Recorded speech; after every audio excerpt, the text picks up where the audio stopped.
पता है कि हमारे आदरणीय एसपी श्री दिव्यांग पटेल सर लगातार कैसे हमको साइबर फ्रॉड्स को रोकना है और साइबर क्राइम अगर हो जाता है लोगों के साथ तो कैसे अलग अलग एजेंसीज के भी बेस्ट कोऑर्डिनेशन बनाकर इफेक्टिवली लोगों को हेल्प करना है, ये हमारा पर्पस था। और इसी मंशा के साथ आज हमने सभी ज़िले के बैंक्स के ब्रांच मैनेजर्स को स्वयं बुलाया था।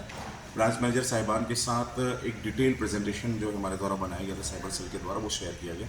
उनको बताया गया कि आज कितनी ज़्यादा आवश्यकता है कि बैंक्स और पुलिस साथ हैंड इन हैंड काम करें, एक साथ काम करें और एक यूनिट के रूप में काम करें, ताकि हमको जितने जल्दी से जल्दी हो सके बैंक जो म्यूल अकाउंट होल्डर्स हैं जिसमें साइबर फ्रॉड मेनली पैसे मंगाते हैं, जो फर्जी अकाउंट होते हैं, उनके बारे में जितनी जानकारी है वो हमें दे सकें, सीसीटीवी फुटेज दे सकें।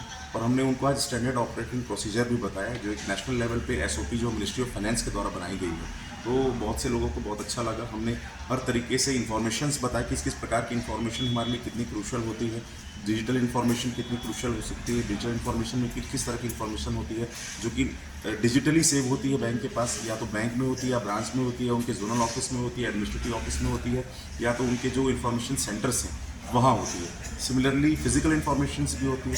फिजिकल इन्फॉर्मेशन में केवाईसी हो गया, स्टेटमेंट हो गया, ये सारी चीज़ें, लोन एप्लीकेशन हो गया, तो ये सारी चीज़ें बैंक जो है किस प्रकार से हमें हेल्प कर सकता है जितनी जल्दी हमको दे सके। हमने टाइम लिमिट्स के बारे में बताया, तो लीगल टाइम लिमिट है। दूसरा हमने उनको रिक्वेस्ट किया कि जितनी जल्दी आप आरोपी के बारे में जो जानकारी हमें दे पाएंगे तो उतनी आसानी होगी, या तो उसके पैसे होल्ड कराकर हम प्रार्थी को वापस दिलाने में, या बैंक को ये भी बताया गया कि अगर आरोपी का पैसा नहीं दिला पाए तो प्रार्थी का पैसा नहीं दिला पाए तो कम से कम आरोपी को पकड़ सके, इतनी जानकारी हमें देगी, ताकि वो जानकारी मिलने पर हम टीम भेजकर उन आरोपियों को पकड़कर अपने प्रार्थियों को पैसे वापस दिला सकें।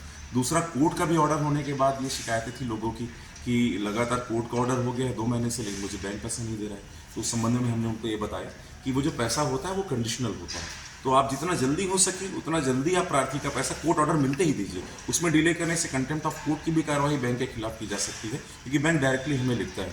तो ये बात से भी उनको अवगत कराया गया। बड़ा फ्रूटफुल डिस्कशन रहा सभी ब्रांच मैनेजर्स के द्वारा। अच्छी बात तो ये है कि 100% ब्रांच मैनेजर्स रायगढ़ के आज उपस्थित हुए, ये भी अपने आप में बहुत अच्छी बात है और ये दिखाता है कि वो भी कितने सीरियस हैं साइबर क्राइम को लेकर।